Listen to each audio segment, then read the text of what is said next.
नमस्कार। आज अगस्ट 15 तारीख भारतवर्षर 79तम स्वाधीनता दिवस आज सारा भारतवर्ष पालन होउची।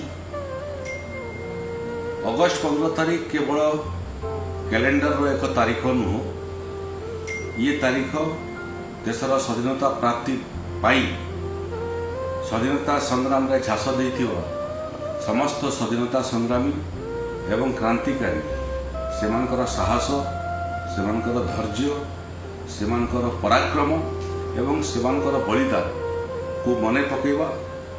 तार सांगरे सांगरे सेमाने जो संकल्प लेकर, जो स्वप्न लेकर भारत वर्ष निर्माण करिबार चिंता करथिले ताकू मध्य मने पकेबा एवं ताकू साकार करिबार पाई संकल्प नेबार आज तारीख। ये अवसर में समस्त को बहुत बहुत शुभेच्छा एवं शुभकामना। आसंतु आसंता 2047 मसीह अगस्ट 15 तारीख दिन देशर स्वाधीनतार 100 वर्ष पूर्ति एवं से समय बेलू जो भारतवर्षर स्वप्न आम समस्ते देखुचु, एक नुआ भारतवर्ष, आधुनिक भारतवर्ष, समृद्ध भारतवर्ष, विकसित भारतवर्ष एवं आत्मनिर्भर भारतवर्ष निर्माण करने आज दिन में संकल्प नेबा।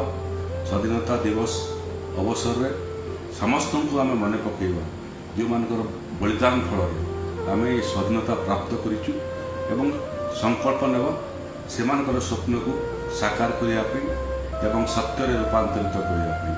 बहुत बहुत धन्यवाद। नमस्कार। भारत माता की जय।